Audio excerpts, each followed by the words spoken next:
하나님 말씀 보시겠습니다. 하나님 말씀 구약성경입니다. 오늘 구약성경 창세기입니다. 창세기 11장.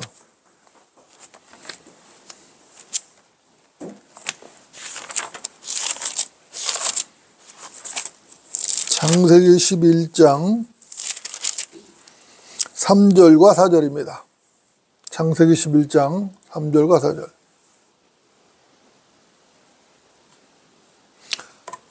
제가 받들어 읽겠습니다. 그들이 서로 말하기를 가서 벽돌을 만들어 단단하게 굽자 하고, 그들은 벽돌로 돌을 대신하고 역청으로 해반족을 대신하였으며, 또 그들이 말하기를 가서 우리를 위하여 성읍과 탑을 세우되 탑 꼭대기가 하늘에 닿도록 하여 우리 이름을 내자. 그리하여 우리가 온 지면에 멀리 흩어지지 않게 하자 하더라. 아멘. 이걸 보면은 그 바벨탑을 쌓는 그런 얘기죠. 오늘 말씀의 제목은 십자가를 세워라. 십자가를 세워라. 이런 제목으로 하나님 말씀을 전하겠습니다. 여러분 어떻습니까? 우리는 하루하루를 살면서 하나님의 은혜로 살고 있죠? 여러분들 맞습니까? 만일 하나님의 은혜가 없다면 우리가 어떻게 살죠? 그야말로 이 세상에는 참된 소망이 없고 참된 기쁨도 없는 것이죠. 그래서 우리는 주 예수 그리스도, 그분이 필요한 것입니다. 절대로 그분이 없으면 안 되는 것이죠. 오직 그분만이 유일한 참 소망이시죠. 그분만이 우리의 목표며 영원한 기쁨이고 참된 만족인 것입니다. 여러분들 맞습니까? 확실하시죠?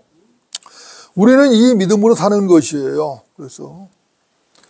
그래서 우리 그리스도인들은 믿음의 정체가 확실해야 합니다. 자기가 무엇을 믿는지, 무엇 때문에 왜 믿는지, 왜 주 예수를 믿는지도 모른다면은 그런 사람을 누가 그리스도인이라고 하겠습니까? 믿음이라는 것은 확실해야 하는 것이죠. 어떻게 확실해야 하는가? 여러분들 어떻게 확실해야 되죠? 하나님 말씀에 근거해서 확실해야 합니다. 하나님 말씀을 떠나서 확실하다면은 그건 미신이죠. 그죠? 하나님 말씀에 근거해서 확실한 믿음을 가져야 되는 것이죠. 여러분들 맞습니까? 먼저 히브리서 4장을 좀 보겠습니다. 히브리서 4장입니다. 신약성경으로 갑니다. 히브리서 4장.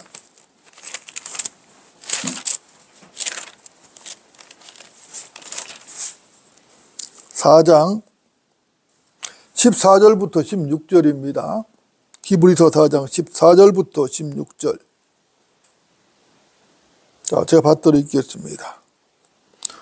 우리에게는 위대한 대제사장 곧 하늘들로 올라가신 하나님의 아들 예수께서 계시므로 우리는 우리의 고백을 굳게 붙들어야 하리라. 이는 우리의 대제사장은 우리의 연약함을 동정할 수 없는 분이 아니요, 모든 점에서 우리와 마찬가지로 시험을 받으셨지만 죄는 없으신 분이기 때문이라.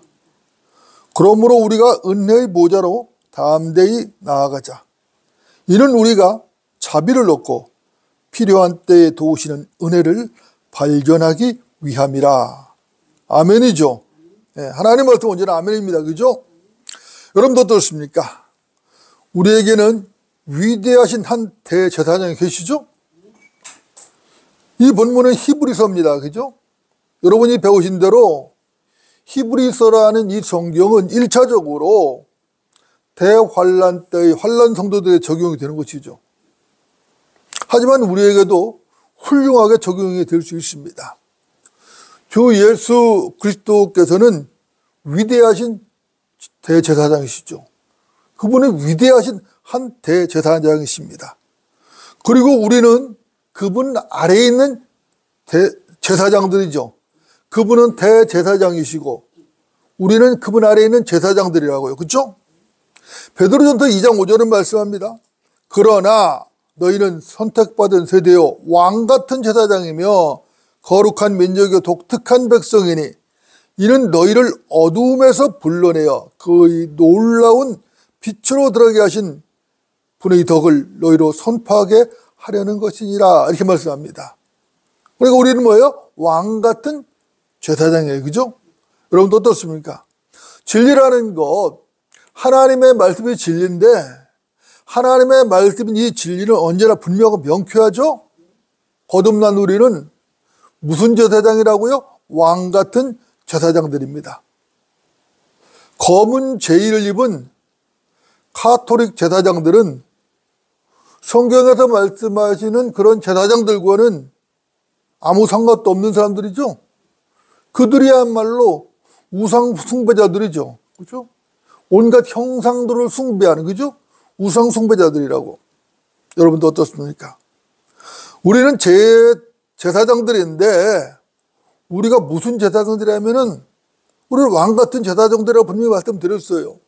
우리는 동물을 잡아서 성전에서 성전 제사를 지내는 구약적 그리고 유대인 제사장, 그런 제사장이 아닌 것이죠. 우리는 영적 제물을 드리는 제사장입니다. 이 점을 분명해야 되는 것이죠. 우리는 유대인이 아니에요. 우리는 분명히 이방인 출신 그리스도인이라고. 하나님의 교회에 속한 사람들이라고. 우리는 유대인이 아니에요. 유대인과 이방인, 그죠? 하나님의 교회를 혼돈하면 안 된다고. 그죠? 성경에서 분명히 나누셨기 때문에, 하나님께서 나누셨기 때문에 분명히 나눠야 되는 거예요. 그것이 섞여버리면은 이 교리가 엉망이 돼버려요. 그렇죠? 여러분도 어떻습니까? 예수 그리스도께서는 부활하신 후 하늘로 올라가셨죠? 예수님께서는 부활하신 후에 40일 동안 지상에서 마지막 사역을 하신 것이에요. 무슨 사역이죠? 선지자로서의 마지막 지상 사역을 하신 후에 하늘로 승천을 하셨습니다. 그분은 지금 현재 어디에 계시죠? 셋째 하늘에 계시죠? 셋째 하늘 하나님 보좌 우편에 계시죠? 거기도 뭐 하십니까? 그분께서는 지금 대제사장의 직분을 수행하고 계신 것입니다. 우리는 그분을 향한 우리의 고백을 굳게 붙들어야만 하는 것이죠. 그분은 우리를 동정하시고 우리를 도우시는 분이십니다. 주님은 우리의 모든 것을 아시죠? 그분은 전능하신 분이에요. 모든 것을 아신다고. 우리가 아프면 우리의 아픔을 아시고, 우리가 슬퍼하면 우리의 슬픔을 아신다고. 우리가 실족하게 되면 그것도 그분은 다 아시는 거예요. 다 아신다고. 그분이 전능하시다고. 그분께서 먼저 아픔과 고통과 슬픔과 모든 걸 다 체험하셨다고. 다 하셨어요. 여러분도 어떻습니까? 거듭난 우리 그리스도인들은 그분의 것이라고. 그죠? 그분께서 피값으로 사셨다고. 그분의 것이에요. 그분은 우리의 모든 슬픔들을 자신의 것으로 여기고 살피시는 것입니다. 여러분들, 왜 그러실까요? 왜 성도들의 슬픔, 거듭난 그리스도인들의 슬픔을 왜 자신의 것으로 아시고 살피실까? 이유가 뭘까요? 이유는 간단한 것이에요. 그분은 우리의 머리시기 때문인 거예요. 머리 대신 주님께서 지체를 외면할 까닭이 없죠. 그죠? 머리와 지체는 하나잖아요. 그죠? 그러니까 외면하지 않는 것입니다. 여러분도 어떻습니까? 절대로 그분께서 성도들을 외면하는 일은 없어요. 주님께서는 우리와 마찬가지로 시험을 받으셨죠? 그러나 그분은 죄가 없으십니다. 그분은 죄와는 전혀 상관이 없어요. 죄와는 무관하신 분이십니다. 만약 그분에게 죄가 있었다면 그분은 하나님의 어린 양이 될 수가 없는 거죠. 왜? 하나님의 어린 양의 피는 세상 죄를 제거하는 것이잖아요. 만약 그분이 죄가 있다면 세상 죄를 제거할 수 있어요? 없어요? 없는 것이죠. 그러니까 하나님의 어린 양이 될 수가 없는 것입니다. 그분은 하나님의 어린 양이 아닌 것은 물론이고 그분의 몸은 부활하지 못하고 무덤에서 썩어버렸을 것이에요. 당연하죠. 그죠? 하나님의 어린 양도 아니고 죽어서 무덤에서 썩어버린, 부활하지 못하고 썩어버린 그런 사람을 구세주로 믿는다면 그건 바보죠. 그걸 왜 믿겠어요? 그죠? 근데 지금도 이방 종교인들은 이방 종교의 교주들을 믿는다고, 구세주로. 이미 다 썩어버렸는데, 죽어서. 다 죽어서 썩어서 어디 갔어요? 혼은 지옥으로 가버렸죠. 어리석죠. 바보들이라고. 인간은 기본적으로 자기 편에서 생각하는 경향이 있거든요. 그것도 어떻게 할 수 있는가? 간단하죠.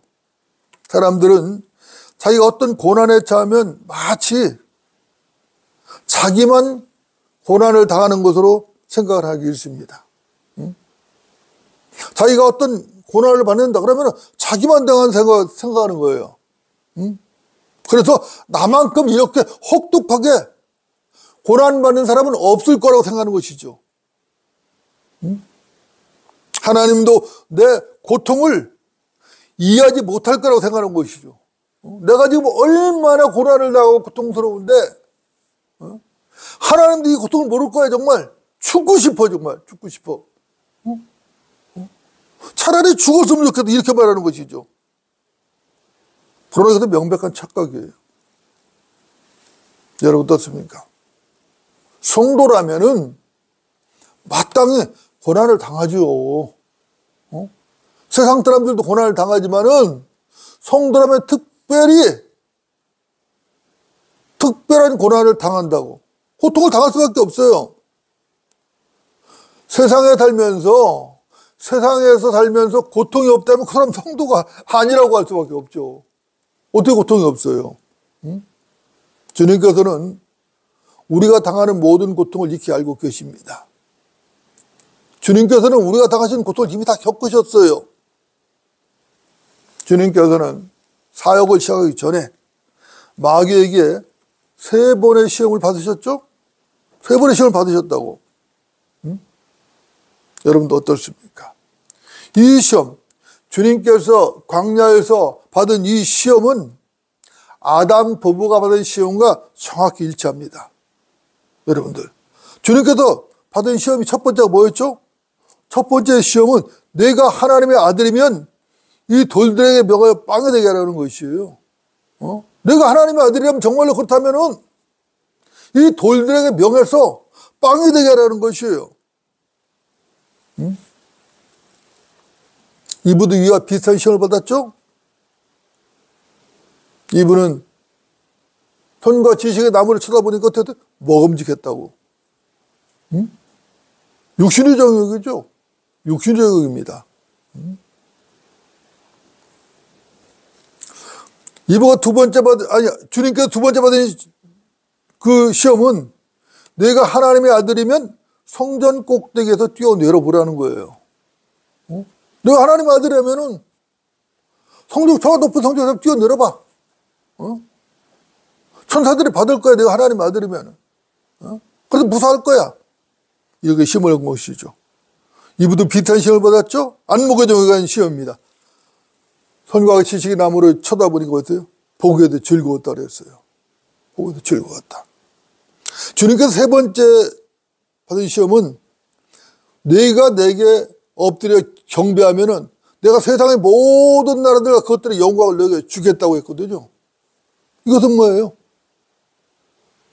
이브가 받은 시험 중에는 그 손과 지식의 나무를 쳐다보니까 어땠어요? 현명하게 할 만큼 탐스러웠다 그랬어요. 생의 자랑이죠. 생의 자랑이에요. 창세기 3장 6절을 보면은 그녀와 함께한 자기 남편에게도 주니 그가 먹더라 그랬어요. 무엇을 줬죠? 선악과를 줬죠. 선악과를 줬는데 그 남자가 누구예요? 아담이죠. 아담도 먹어버렸어요. 그죠? 근데 그 자리에 누가 있었죠? 그녀와 함께 했다. 그녀와. 이브와 아담이 함께 한 자리 있었던 것이에요. 그죠? 그래서 둘이 뭐예요? 둘 다 공범이에요. 이브가 범죄했지만은 아담도 따라 범죄, 공범이거든. 공범이에요. 동조자들이라고. 여러분도 어떻습니까? 첫사람 아담. 첫사람 아담은 이 시험에 실패했죠? 마귀의 시험에 실패를 했다고. 그러나 마지막 아담이신 주님께서는 이 시험을 어떠하셨어요? 승리하셨죠. 말씀하시기를 말씀하시죠. 기록되기를 그죠? 기록된 말씀으로 대적을 하셨고 승리하셨다고. 기록되었을 때, 그죠? 하나님의 말씀이 기록됐다는 거예요. 주님은 우리를 창조하신 하나님이시죠? 그분께서 우리가 당할 수 있는 모든 시험과 고난을 다 당하시고 승리하셨습니다. 그분은 언제 어디서라도 그 어떤 상황에서도 능히 우리를 도우실 수 있는 것이에요. 왜? 그분 스스로 그 마귀의 시험에 다 승리를 하셨기 때문에 도울 수 있는 것이에요. 첫 번째 아담은 실패했지만은 마지막 아담이신 주님께서는 완벽하게 승리하셨다고. 히브리서 2장 18절을 말씀합니다. 그가 이 일에 친히 시험을 받아 고난을 당하셨으므로 시험 받는 자들을 능히 도와주실 수 있느니라. 그가 이 일에 친히 시험을 받아 고난을 당하셨으므로 시험 받는 자들을 능히 도와주실 수 있느니라. 하나님께서는 모든 것을 아시고 우리 주님께서 모든 시험과 고난을 통과하시고 승리하셨기 때문에 그분은 도와줄 수 있는 거예요. 여러분들 믿으십니까? 우리가 왜 은혜의 보좌로 나아가야 하는 겁니까? 우리가 왜 그분께 나가야 되는 것이죠? 왜 담대하게 나가야 되는 것이에요? 여러분들 그 이유를 아시죠? 그분께 은혜가 있기 때문이에요. 주 예수부터 그분께 은혜가 있다. 우리 주님께 은혜가 있다고. 다른 곳에는 은혜가 없어요. 오직 그분께만 은혜가 있어요. 오직 하나님이신 그분께만 은혜가 있다고. 그 은혜만이 참된 은혜예요. 여러분들 이 은혜를 아십니까? 제가 여러분들에게 도전합니다. 직설적으로 도전을 하겠습니다. 여러분들 이 은혜를 지금 누리고 계십니까? 그리스도인이라면은 구원받은 그리스도인이라면 당연히 이 은혜를 누려야 되는 것입니다. 지금 현재 이 은혜를 누리고 있지 못하다면은 그 사람은 어떤 것이죠? 상태가 하나님과 교제가 끊어진 것이에요. 하나님과의 교제가 이루어지고 있다면 은혜를 누리지 못할 까닭이 없어요. 이유가 없어요. 지금 하나님의 은혜, 주님의 은혜를 누리지 못한다면 하나님과 교제 끊어진 상태예요. 어떻게 해야 되죠? 어서 빨리 속히 회복해야 되겠죠. 하나님과의 교제를 회복해야 된다고. 하나님과의 교제가 끊어지면 어떤 현상이 나타나냐? 하나님과의 교제가 끊어지면 즐거움이 없어요. 즐거움이 없어요. 예수 그리스도를 믿으면 즐거워야 되거든요. 기뻐야 된다고. 만족감이 있어야 된다고. 그런데 하나님과 교제 끊어지면 즐거움이 없어요. 기쁨이 없어요. 그러니까 만족이 없죠. 그렇죠? 만족이 없어요. 이것은 뭐를 의미하느냐? 그가 죄 가운데 있다는 증거예요. 죄 가운데 있기 때문에 교제가 끊어진 것이에요. 죄 가운데 있기 때문에 즐거움이 없는 거예요. 기쁨이 없는 거예요. 만족이 없는 거예요. 죄 가운데 있기 때문에. 심각한 문제라고. 지금 즉시 어디로 가야 돼요? 은혜의 보좌로 나가야 되죠. 어떻게? 담대하게, 그죠? 다른 거 생각하지 말고 담대하게 나가야 돼요. 그분께 나아가면은 은혜가 된다. 그분이 은혜다. 그분께 은혜를 주신다는 그 믿음을 가지고 담대히 나가는 거예요. 다른 환경 볼 거 없어요. 다른 거 볼 거 없어요. 무조건 나가면 돼요. 은혜의 보좌로 나간다는 게 무슨 말이냐? 은혜의 보좌라는 건 간단한 것이에요. 그리스도 외에는 어떤 중보자도 없다는 사실을 믿고 나가는 거예요. 오직 예수 그리스도만이 유일한 중보자예요.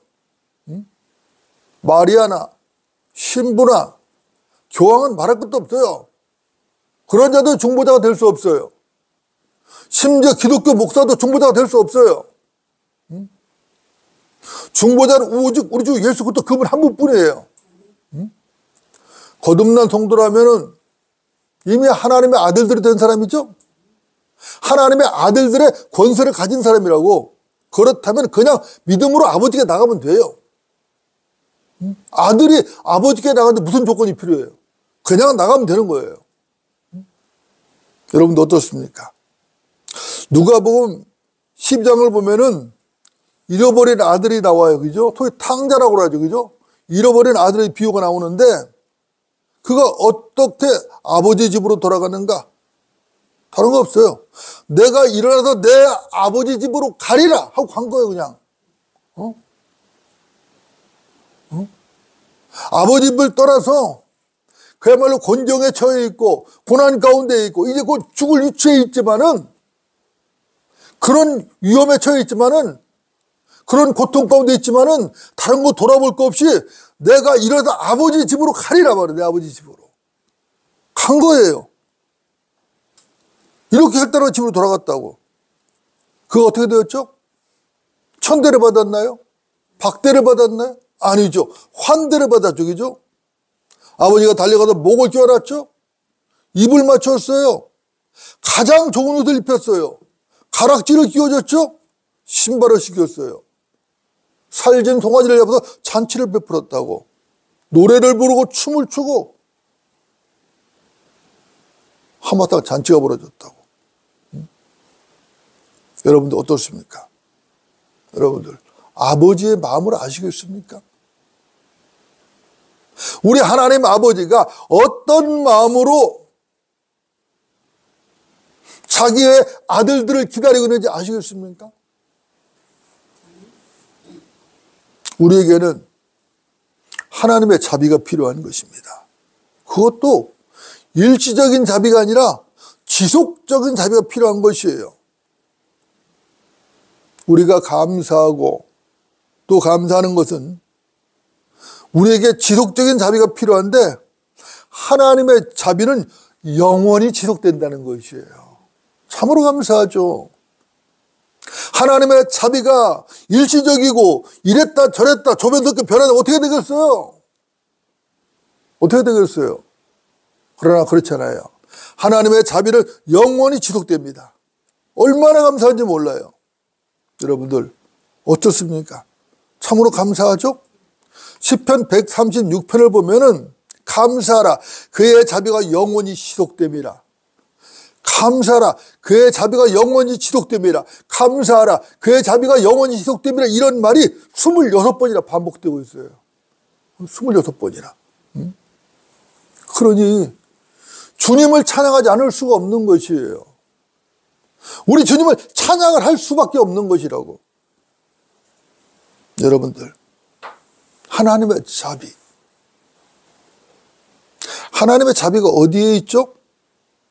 여러분들 하나님의 자비는 갈보리 십자가에 있습니다. 여러분들 주님을 찬양하십니까?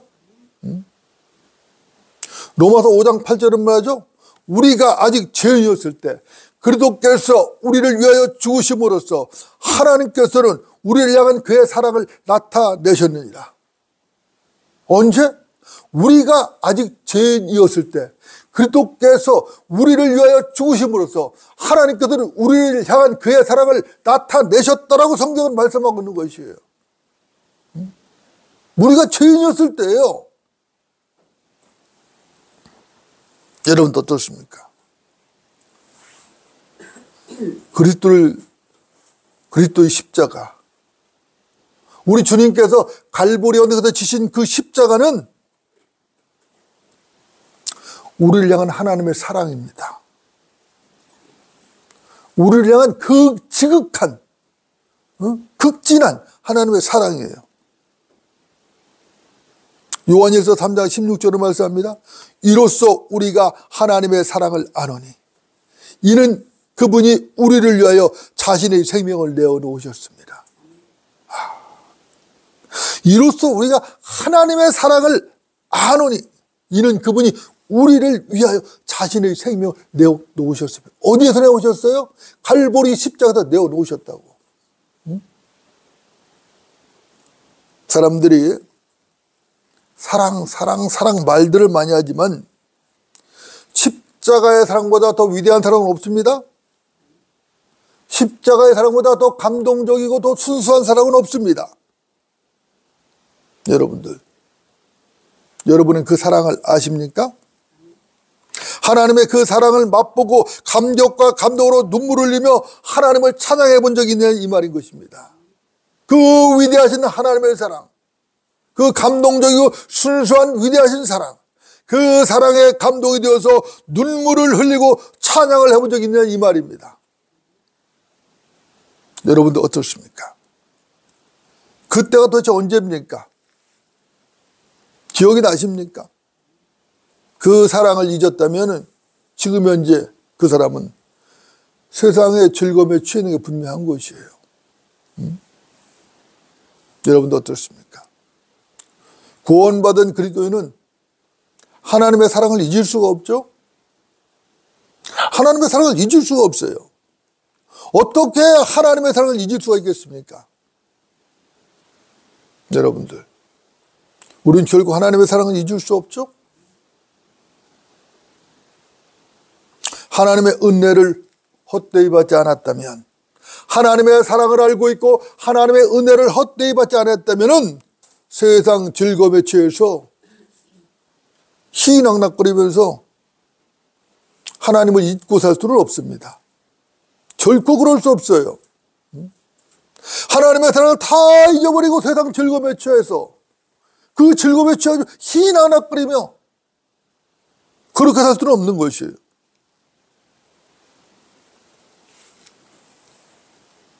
나는 하나님의 은혜를 저버릴 수 없나니. 나는 하나님의 은혜를 저버릴 수 없나니. 여러분들, 갈라디아서 2장 21절 말씀이에요. 사도 바울이 고백이죠. 나는 하나님의 은혜를 저버릴 수 없다는 거예요. 그래서 그는 하나님을 위해서, 하나님의 사역을 위해서, 하나님께서 맡기신 일을 위해서, 주 예수 그리스도를 증거하기 위해서 목숨을 걸었다고. 모든 걸 걸은 것이에요. 십자가는 이 시대에 하나님께서 자비를 베푸시는 유일한 장소인 것입니다. 여러분도 어떻습니까? 저 여러분들은 거기서 주님을 만났죠? 하나님의 어린 양이신 그분, 주 예수 그리스도를 우리는 거기서 만났다고. 십자가에서 만났다고. 너희가 믿음으로 말미암아 은혜로 구원을 받았으니 이것은 너에게 더 난 것이 아니오 하나님의 선물이라. 에베소 2장 8절 9절 말씀입니다. 그렇죠? 너희가 믿음으로 말미암아 은혜로 구원을 받았으니. 은혜로 받은 것이에요. 주 예수를 믿음으로써 은혜로 받은 것이라고. 이것은 너희에게 더 난 것이 아니오 하나님의 선물이라. 선물이라고.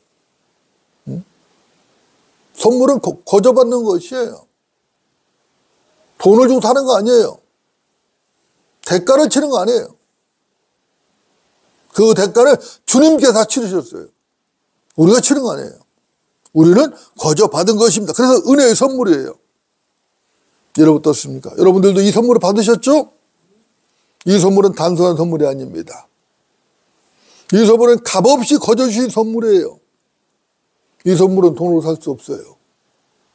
돈으로 살 수 없어요. 어떻게 하나님의 피값을 돈으로 치르겠어요? 얼마야 되겠어요 도대체? 치를 수 없어요. 그렇다고 해서 이 선물은 율법의 행위로 얻을 수 있는 것도 아니에요.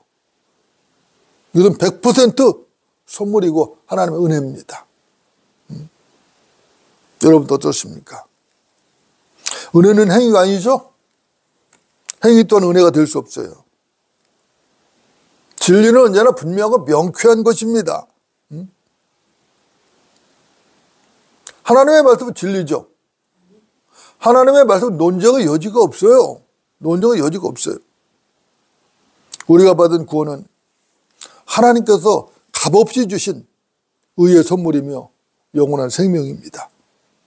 그 생명의 실체는 하나님의 생명이에요. 예수 그리스도. 그죠? 그분이라고. 아들이 있는 자는 생명이 있는 거예요. 아들이 없는 자는 생명이 없는 거예요. 그 아들이 누구예요? 예수 그리스도라고. 하나님의 아들 예수 그리스도라고. 여러분들 어떻습니까? 확실합니까? 여러분들 제가 또 도전합니다. 여러분들 어떻습니까? 여러분들은 하나님의 생명을 소유하셨습니까? 주 예수 그분을 소유하셨습니까? 에베소서 4장을 보겠습니다. 에베소서 4장.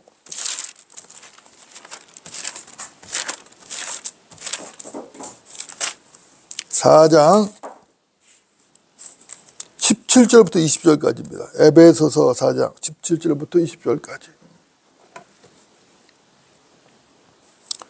그러므로 내가 이것을 말하고 주 안에서 증거하노니 너희는 더 이상 다른 이방인들처럼 허망한 마음으로 행하지 말라.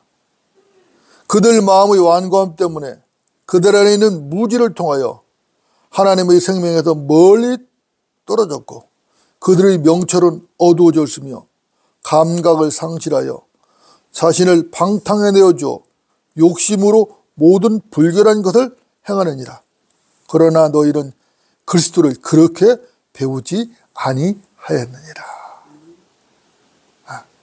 우리는 그리스도를 그렇게 배우지 않았죠? 그렇게 배우지 않았어요. 여러분도 어떻습니까? 거듭난 성도, 거듭난 우리는 더 이상 이방인이 아니죠? 우리는 하나님의 교회에 속한 하나님의 아들들입니다. 마음의 완고함 때문에 무지에 빠져서 하나님의 생명에서 떨어져 나간 자들과는 다른 것이에요. 우리는 하나님의 아들들입니다. 우리는 이방인들처럼 허망한 마음으로 행하는 자들이 아니에요. 우리는 성경대로 믿는 그리스도인들입니다. 우리는 하나님의 아들들이고 성경대로 믿는 그리스도인들이라고. 여러분들 맞습니까? 예수 그리스도를 영접하지 않고 거부하는 자들은 마음이 완고한 자들이죠. 그들이야말로 무지한 자들이에요. 그들은 하나님의 은혜가 무엇인지 모른단 말입니다. 거듭남이 무엇인지도 모르는 거예요. 그들의 명철은 어두워진 것이죠. 감량을 상실했어요. 그래서 죄를 짓고도 죄인지를 잘 몰라.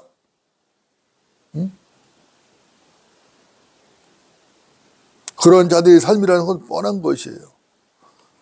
자기 자신을 방탕에 내어주고 자기 욕심으로 불결한 짓들을 행하는 것이에요. 이것이 그런 자들의 삶이라고. 전혀 본받을 게 없죠. 질타를 해야 되는 것이죠. 책망을 해야 되는 것이죠. 여러분도 어떻습니까? 아담의 타락으로 떨어져 나간 하나님의 생명을 마지막 아담이신 그리스도를 영접해서 찾아야 하는 것이죠. 예수 그리스도를 거부하니까 그 생명을 찾을 수가 없는 거예요. 그들은 찾을 수가 없어요. 그러니까 무지하다는 것이죠. 제가 자꾸 무지하다고 말하는데 학교 공부를 안 해서 무지한 게 아니에요. 중고등학교를 초중고등학교 다 나오고 대학원을 나오고 박사 코스를 받고 박사학위를 받았어도 무지한 사람은 여전히 무지한 것이에요. 그들은 계속 주 예수를 거부하는 것이죠. 주 예수를 믿지 않고 거부하는 자들 무지한 자들이에요. 그런가 하면은 초등학교 교육도 못 받았는데 주 예수를 영접한 사람들이 있어요. 그리고 진리를 깨달아서 진리의 지식에 이르는 사람이 있다고. 여러분들 어땠어요? 어떻습니까? 그런 사람들이 명철한 사람들이죠. 그런 사람이 똑똑한 사람들이에요. 그 사람들이 지혜로운 사람이고 그 사람이 지식 있는 사람이에요. 주 예수를 믿고 그분의 생명을 얻어서 그분을 아는 지식, 진리의 지식을 배우고 깨달아가면서 그 진리 안에서 하나님의 생명으로 살아가는 그 사람이 진짜 현명한 것이에요. 진짜 똑똑한 것이에요. 주 예수 그리스도를 아는 지식보다 더 고상한 지식은 없어요. 진리의 지식은 생명의 원천이에요. 세상 어떤 지식을 가지고 영생을 얻을 수 있겠어요?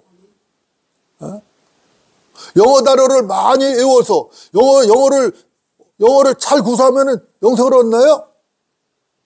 아니면 수학 문제를 잘 풀으면 고차방정식 풀으면 영생을 얻나요? 뭘 해야 영생을 얻는 거예요?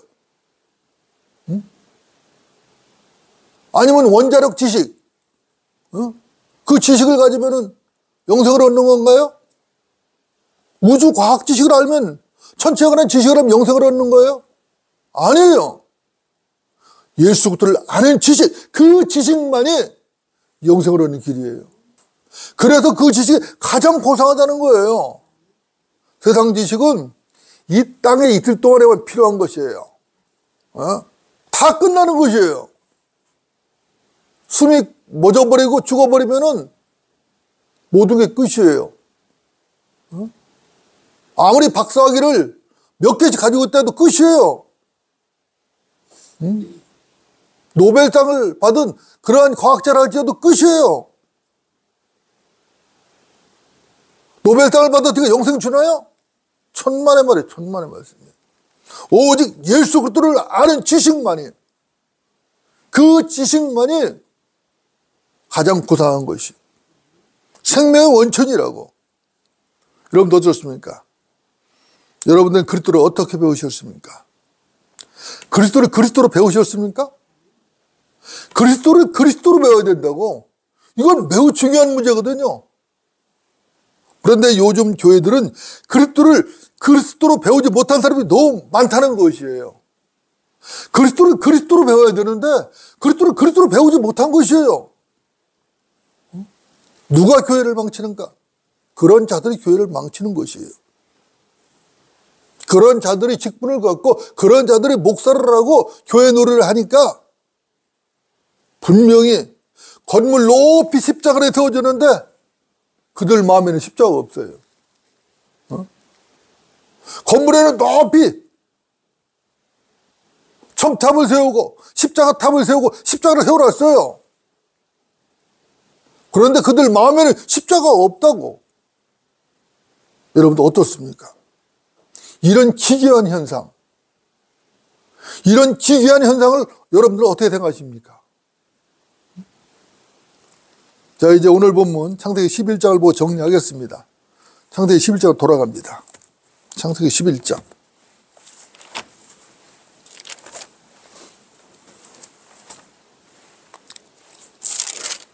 3절 4절입니다.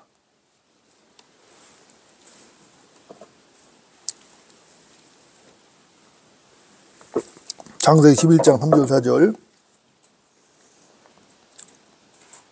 그들이 서로 말하기를 가서 벽돌을 만들어 단단하게 굽자 하고, 그들은 벽돌로 돌을 대신하고 역청으로 해반죽을 대신하였으며, 또 그들이 말하기를 가서 우리를 위하여 성읍과 탑을 세우되 탑 꼭대기가 하늘에 닿도록 하여 우리의 이름을 내자. 그래야 우리가 온 지면에 멀리 흩어지지 않게 하자 하더라.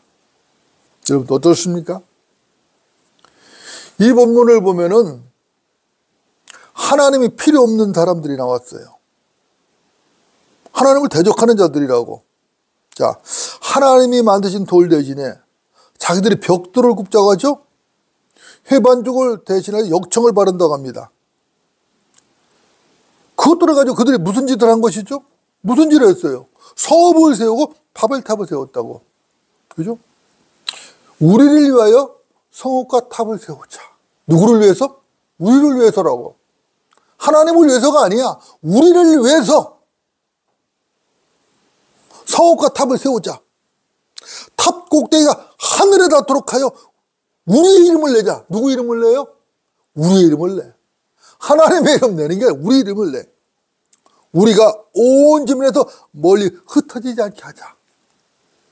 여러분들 어떻습니까? 우리 온통 우리뿐이죠. 하나님은 없어요. 온통 우리라고. 응? 우리가 이 말은 내가 똑같은 말이에요. 사실 그죠? 같은 의미라고. 이사야서 14장 13절로 14절을 말씀합니다. 내가 하늘에 올라가서 내가 내 보호자를 하나님의 별들보다 높일 것이요 내가 또한 북편에 있는 회중의 산 위에 앉으리라. 내가 구름들이 높은 곳들 위로 올라가 내가 지극히 높으신 분과 같이 되리라. 여기 보면 내가 하늘에 올라가죠. 그죠? 또 내가 내 보좌를, 내가 또한 북편에, 내가 구름들 높이, 내가 지극히 높은 것이 되리라. 내가. 누가 한 말이에요? 루시퍼가 한 말이잖아요. 루시퍼가 한 말이라고. 내가. 그죠? 그런데 이 루시퍼가 한 말을 성읍과 탑을 세우는 자들이 똑같이 하고 있는 것이에요. 똑같이 하고 있는 거예요. 똑같이. 응? 아담이 범죄한 후 주님께서 차실 때 뭐라 그랬죠? 응? 내가. 아담부터 똑같은 말을 했어요. 응? 내가 동산에서 하나님의 음성을 들었으나, 또 여자가 말하죠.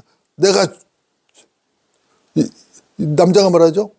여자가 내게 주기에 내가 먹었나이다. 또 여자가 말하죠. 그 뱀이 나를 속여 내가 먹었나이다.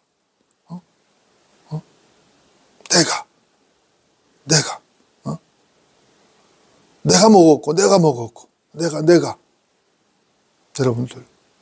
여러분들은 어떻습니까? 여러분들도 혹시 내가를 주장하고 있지 않습니까? 이것이 어디서 왔어요? 이것은 사탄에서 온 것이에요. 그리스도인은 내가가 없어요. 나는 죽었고 내 안에 누가 계시죠? 그리스도께서 계신 것이에요. 내가 그리스도와 함께 십자가에 못 박혀 있으나 그럼에도 나는 살아있노라. 그러나 내가 사는 것이 아니요 그리스도께서 내 안에 사시는 것이라. 내가 사는 것이 아니라는 거예요. 그리스도께서 내 안에 사시는 것이라는 거예요. 여러분 어떻습니까? 주님은 없고 나를 내세운다는 것은 그 사람이 십자가를 떠났다는 명백한 증거예요. 십자가를 떠났기 때문에 내가를 주장하는 거예요. 십자가를 떠나면 어떻게 되죠? 여러분들, 십자가를 떠나면 어떻게 되는 것이에요? 그 순간 십자가의 원수가 되는 것이죠. 무서운 얘기예요. 지금 빌립보서 3장 18절의 말씀입니다. 내가 자주 너에게 말하였고 지금도 눈물로 말하지만 많은 사람이 그리스도의 십자가의 원수로 행하고 있느니라. 바울이 눈물로 간곡하게 권면했음에도 불구하고 지금도 계속 권면하는데 많은 사람이 그리스도의 십자가의 원수로 행하고 있다는 것이에요. 여러분들 어떻습니까? 예배당 건물에 십자가를 세운다고 되는 게 아니죠? 십자가 목걸이를 걸고 다니면 되는 것도 아닌 것이에요. 로마 가톨릭 교도들까지 십자가 성호를 그린다고 되는 것도 아니야. 그런다고 되는 것이 아니란 말입니다. 그런 자들이야말로 십자가를 전혀 모르는 자들이에요. 십자가를 모르는 자들이라고. 왜 십자가를 모르는가? 그들이 왜 십자가를 모르는가? 이유는 간단하죠. 십자가를 한 번도 경험한 적이 없기 때문에 모르는 것이에요. 십자가를 경험한 적이 없어. 그래도 십자가를 경험한 적이 없어. 그래서 모르는 것이에요. 그러니까 도무지 십자가를 알 수가 없죠. 이런 자들이 모여서 교회를 한다고 하니까 교회가 아닌 것이에요. 그것은 그리스도의 십자가를 오히려 모독하는 것이라고. 거기에 무슨 진리가 있겠어요? 거기에 생명이 있겠어요? 그들이 하는 짓은 쓸데없는 짓들만 하는 것이에요. 여러분들 어떻습니까? 여러분들 제가 직설적으로 도전합니다. 여러분들은 여러분 마음 중심에 십자가를 세우셨습니까? 여러분들 마음 중심에 십자가를 세우셨느냐 이 말입니다. 혹시 그 십자가를 잊어버리지는 않으셨습니까? 지금 현재 여러분 마음에 그리스도의 보혈, 그 피가 흐르고 있느냐 이 말인 것입니다.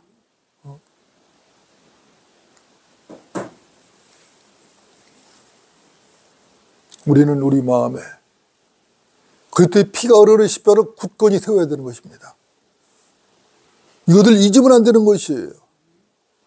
고린도전서 2장 2절은 말씀합니다. 이는 내가 예수 그리스도와 그의 십자가에 못 박히심 외에는 너희 가운데도 아무것도 알지 아니하기로 작정하였습니다. 사도 바울이 고린도교회 성도들에게 한 말입니다. 바울이 전할 것은 오직 그리스도와 그분의 십자가밖에 없다는 것이에요. 그분의 못 박히심밖에 없다는 것이에요. 내가 사람의 말로 사람의 죄로 말하지 않겠다는 것이에요. 오직 하나님의 죄인 그리스도의 십자가만 전하겠다는 것이에요.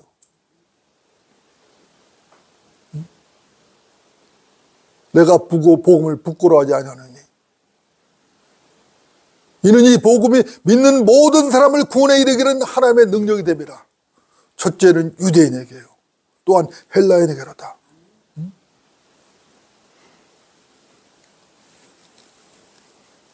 여러분들 어떻습니까? 여러분들은 보혈이 흐르는 십자가를 세우시고 그 십자가를 붙잡으십시오. 주의 십자가를 굳게 세우는 성도가 되십시오. 이것이 우리 주님께서 이미 승리하신 그 승리를 주님과 함께 풍성히 누리는 비결인 것입니다. 주님께서는 그 십자가 승리하셨어요. 다 이루었다. 승리하셨다고. 그 십자가의 승리를 누리려면은 그 보혈의 십자가를 굳게 세워야 된다고. 여러분 마음 중심에 갈보리 십자가를 굳게 세우는 성도들이 되어야 할 것입니다. 기도하시겠습니다.